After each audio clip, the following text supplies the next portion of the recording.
Okay, we're going to be talking to a young man in just a second. When we so watching ESPN earlier today, there was a story on there about the young man who left Australia and came to the United States because he was a Green Bay Packer fan. Quit his job with the phone company, packs up his wife and 2 kids that he agreed to go on this adventure. They come to the United States, and they spent 5 months in Green Bay, Wisconsin, went down and they got Packer tickets to games, and he spent 5 months as a Green Bay Packer fan. Do we have him on the line now? We do. We have from all the way from Green Bay, Wisconsin, Wayne Scullino. Wayne, are you there? Yeah, g'day. Hey, how you doing? Good, how you going? Good, and fair dinkum to you, too. Is that what they say? Fair dinkum, true blue, you beauty. Fair dinkum. There's all 3 right up front. Fair dinkum, true blue, you beauty, right? Yeah. Is that all good stuff? I guess that's all good stuff. I guess the first question for Wayne is Green Bay. What were all the flights booked to Cleveland? I guess cheese on your head in Sydney isn't fashionable or something. Right? Yeah, no. In fact, I've considered the only way to get my cheese head home is to carry it with me. So I'm considering walking out of the gates when our family are waiting with the cheese head on my head and see what they say. Wayne, everyone is asking me, says, "What's going on with this guy?" I said, "Well, he seemed pretty normal to me when I talked to him on the phone." How'd this whole thing come about? We're a normal family. We just figured that we wanted to go and see a different part of the world, and because I'd always wanted to come to Green Bay and support the Packers, I thought, well, instead of coming for 2 weeks and spending a fortune, we might as well come for the whole season. So here we are. Yeah. Now tell me about Packer fans in Australia. How did you become a Packer fan there? I was a big fan of the NFL before I was a Packer fan. I just loved the game. You know, the stadiums, the domes, the AstroTurf, the whole thing got me. You know, it's a showpiece of a game. It really is. Yeah, there's nothing quite as good as the smell of steroids in the locker room, is there? Gee. I guess you could say that. Yeah, but you latched onto the Packer history and the colors of the green and gold and all that, right? Yeah, that was part of it. One of my mates at school, he had a neighbour that had just come back from the States, and he had a videotape of Green Bay versus Minnesota, and that was the first full-length game I ever got to see. Mind you, it was a year old. Uh-huh. It had come from the previous season. Uh-huh. But I watched that tape. If I watched that once, I watched it 100 times. Wow. And that was before Brett Favre even. Don Majkowski was the quarterback back in those days. Who? The Magic Man, Don Majkowski. Yeah. Oh, John McCall, the Magic Man? Yeah. Why is he The magic? Man. Because he disappeared? Yeah, basically. Brett Favre made him disappear pretty quickly. Actually, the Cincinnati fans now watch games that are a year or 2 older because they can run them backwards, and they watch them giving the stolen cars back to the people they stole them from. Right. See the guys waving from the prisons. I'm just wondering, after you come all that way to find out that you can't get a ticket for the next 20 years in Green Bay, did you know you could get tickets to games before you came? No, we had no idea. In fact, we stepped off the plane in Green Bay 6 days before week 1. We had no tickets. We only had a hotel book, so we had no long-term accommodation, and we had no transport. You know, on top of that, we'd only emailed a couple of different people, so we had no friends either.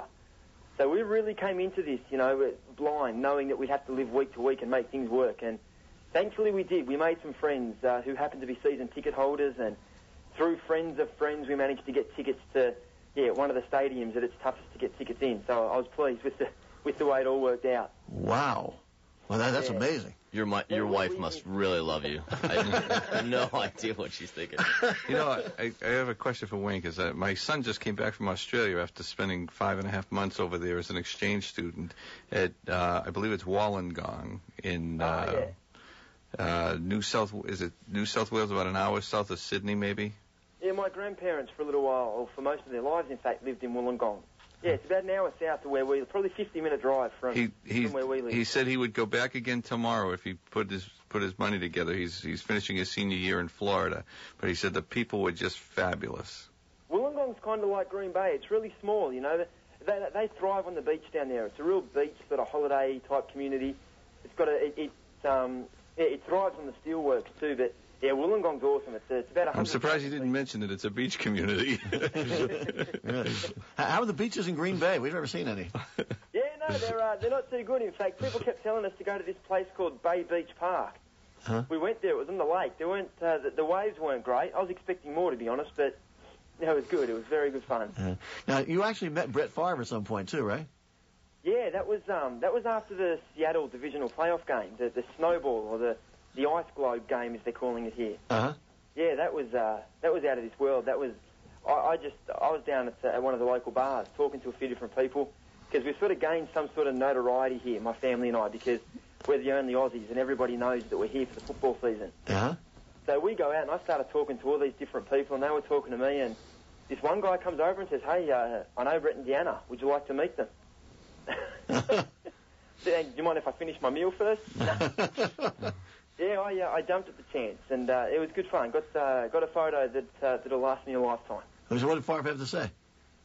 Oh, we didn't talk much. We got together. He knew that we were the Aussie, or I was the Aussie guy. Uh-huh.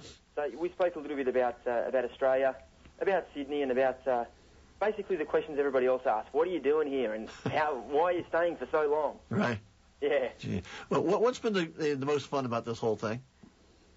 I think the best part about it is, we've come and we've literally created a second home for ourselves. We've got so many friends here in Green Bay now that, we could come back anytime we wanted. We could literally come back, stay with friends, and know that, my wife and I and our family, our boys, we'll always have somewhere else to go in the world. Well, that's nice. It's really nice to hear that. And we hear that Green Bay is like a giant community, just a series of small communities, and everybody gets a chance to know each other pretty well, I guess. And obviously centered around the football team, right? Oh, yeah. I mean, you've heard that phrase, 6 degrees of separation. It seems here in Green Bay it's 2 degrees of separation. You don't need to know many people to know somebody else. And again, that's how we got tickets so easily, because somebody who didn't have tickets always knew somebody who did. Wow. But, it didn't matter where we went, whether we went to the local shopping centre, the supermarket, the grocery store, people knew who we were, and it was real easy for us to make friends very quickly. Wow. Do you have winters like we're having in Australia? Nah. No, nothing like this, huh? We hadn't seen snow before we got off the plane here in Green Bay. Oh, yeah, that's something they don't have a shortage of, I don't think. I'm looking out the window now, and there's a ton of it. The guy who ploughs our driveway ploughs it right near our window, and, I'm looking at 10 feet of snow right here. Oh, jeez. Yeah, that's where he ploughs it, but yeah. We don't have that here. Gee, thank goodness we don't have that here. Gee. Well, it's not 10 feet everywhere, just where he ploughs it. But just seeing snow has been one heck of an experience, especially for our 3-year-old. Oh, yeah. Because, he'd never seen it. He said to us, in fact, it was so cute, he said, look, Mummy, white sand. Yeah, we tell that to Larry here. And then he realised how cold it was, and he knew it wasn't sand very quickly. Yeah, well, Larry said, I'm not taking the fan out of that football game. Larry, it's just sand. It's okay. But he's caught on by now. Wait, now, you left your job with the phone company back in Australia and left everything and came here, right? Yeah, I surprisingly enough, my boss wouldn't give me 6 months off. Well, what a jerk, huh? Gee. So, I had to leave my job and we had to sell our house to finance the trip. So a lot of people ask, what, did you win the lotto? Did you win Powerball? Yeah. No, this was a concerted effort. This was, 4 months in the planning. Well, the way real estate's gone worldwide, don't worry about it. You can go back and buy the house back for half of what it was when you sold it for. Half the You price. know what? And it's funny you say that because that made the decision easy. I mean, with our 2 new boys, we were looking at having to buy a new house anyway, a much bigger house. So it was always on the cards to sell our house and buy a bigger one, go further into debt. Wow. And we sort of looked at the way the market was and went, you know what, let's just take the money and run. Let's go and have some fun while we can. Yeah. So what are you going back to when you go back to Australia? You got no house and nothing? You're just going to stay with relatives? Or He's going to start a snow removal business. It's too bad there's no snow, but yeah, we'll be back home in 10 days or so. We're going to stay with my wife's parents. At least the first 6 months, and they can't wait. They're emailing and calling us every day. You coming home yet? Are you coming home yet? So yeah, we're gonna live with them for a little while. I'll find a job or find my calling in life and get back to that. Try and make some money and start again. I think we've already established your calling in life. It's just a matter of making a buck out of this somehow. I mean, this is a giant leap of faith. Dare we ask how much you spent in this whole process? Oh, we haven't figured that out. It's been a lot. It's been tens of thousands of dollars. If you take into account lost income, because I haven't worked since July. If you take into account lost income, it's a ton of money. Yeah. Boy. Yeah. So is the plan to come back next football season then? No, I'd love to come back next football season, but I don't think the $15 in my wallet is going to get me here. Yeah. We should point out you have a website too, right? Yeah, it's called the onceinaLifetimefan.com. The onceinaLifetimefan.com.